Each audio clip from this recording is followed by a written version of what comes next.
Technology पूरी इंसानियत को हड़प कर जाएगी। मसनूई जहानत का गॉडफादर जियोफ्री हिंटन कौन?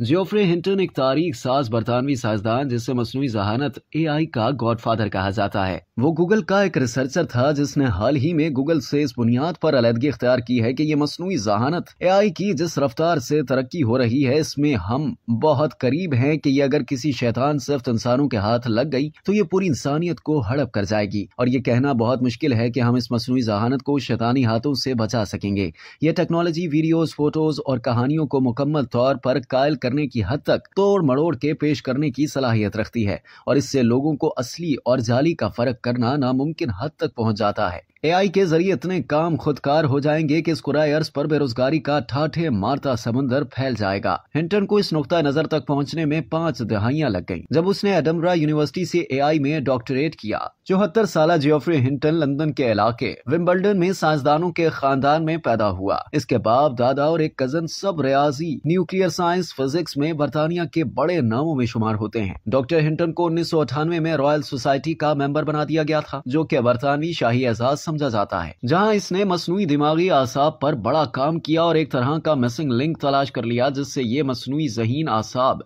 इंसानों की कमांड से आजाद हो गए और इनकी कई कुव्वतें खुद से काम करने लग गईं। यही कुव्वत आज चैट बोट की जान है, जिसे आज करोड़ों लोग इस्तेमाल कर रहे हैं। इसी तरह चैट जीपीटी भी बहुत सी पेश गोइयां दुरुस्त करने लगा है। इस सलाहियत को बैक प्रोपगेशन कहा जाता है। इस सलाहियत से अपनी गलतियों से खुद ही सीखता है और आगे बढ़ता है, खुद को दुरुस्त लाइन पर चला लेता है। ये तकरीर, आर्टिकल और तज्जिए बना सकता है। मैं आज जो कॉलम लिख रहा हूँ, लगता है आने वाली 1-2 दहाइयों बाद ये इंसानी दिमाग की कोशिश नाकारा हो जाएगी और इस मसनूई जहानत एआई से सब कुछ कराया जा सकेगा। डॉक्टर हिंटन इस तरक्की को पहिए की इजाद या सनती इनकलाब के पाए की कामयाबी करार देता है। 2012 में डॉक्टर हिंटन ने अपने चंद रुफका के हमरा ऐसा कंप्यूटर वीएन निजाम बनाया जो सैकड़ों अशिया की बड़ी तस्वीर को पहचान सकता था। फिर इसने मशीन की लर्निंग के काम को आगे चलाने के लिए एक रिसर्च तंजीम बनाई, जिसमें 2013 में गूगल को दिलचस्पी पैदा हो गई। उन्होंने इस तंजीम को गूगल में शामिल कर लिया, जिससे डॉक्टर हिंटन गूगल का मुलाजिम रिसर्चर हो गया, जहां इसने एआई की डेवलपमेंट के लिए गूगल ब्रेन की ब्रांच बना दी। इसी तरह एक और रिसर्च कंपनी डीप माइंड को भी गूगल ने अपने अंदर शामिल कर लिया, जिसकी वजह से गुज़िश्ता बरस यानी सिर्फ चंद माह कबल चैट जीपीटी ने अपने 10 करोड़ माहाना के इस्तेमाल को निंदा बना लिए। जहां इस चैट जीपीटी से मुश्किल तरीन इम्तिहान, कंप्यूटर बग की मुरम्मत, तकारीर, बच्चों के होमवर्क और दरख्वास्तें वगैरह कंपोज करने का काम लिया जाएगा। इस कामयाबी को देखते हुए माइक्रोसॉफ्ट की चैटबॉट पर खूब सरमायाकारी की। इस टेक्नोलॉजी को बिंग के सर्च इंजन के साथ मुंसलिक कर दिया गया। अब इन तमाम सिस्टम्स को इस काबिल भी दिखाया गया है कि वो गहरे मसाइल के जवाब तलाश कर सकते हैं। यूरोप के कानून नाफिज करने वाली एजेंसी यूरोपोल ने चैट जीपीटी को जराइम पेशा जहान और ऑनलाइन गलत मालूमात फैलाने वालों के हाथ लगने से वार्निंग दी है, जबकि इटली पहला मुल्क है जिसने फौरी तौर पर चैट जीपीटी के इस्तेमाल पर पाबंदी आयद कर दी है, क्योंकि इटली में पोप फ्रांस को एक ऐसी जैकेट पहना के दिखाया गया जो फैशन ट्रेंड बना रही थी और पोप को फैशन आइकॉन दिखाया गया। कई यूनिवर्सिटियों और स्कूलों में चैट जीपीटी पर पाबंदी लगा दी गई है। एआई की बढ़ती रफ्तार और फैलते रुझान को रोकने की तहरीक भी अपने जोर पकड़ रही है, जिसमें अमीर तरीन एलन मस्क भी शामिल है। लेकिन इस तहरीक से ये टेक्नोलॉजी ना तो रोकी जा सकेगी और ना ही इसका फैलाव किसी सुस्त रवि का शिकार हो सकेगा। डॉक्टर हिंटन का कहना है कि यह टेक्नोलॉजी अनकरीब ना सिर्फ इंसानों को पीछे छोड़ जाएगी बल्कि इंसान को अपने मुकम्मल कंट्रोल में ले लेगी। डॉक्टर हिंटन ने इसे डिजिटल खुदा का नाम दिया है। माहिरीन का कहना है कि डॉक्टर हिंटन तो शायद इस अपने पैदा किए बेबी को जवान हुआ ना देख सके। अलबत्ता ये बात यकीनी है कि तारीख में डॉक्टर जियोफ्री हिंटन का नाम हमेशा मौजूद रहेगा।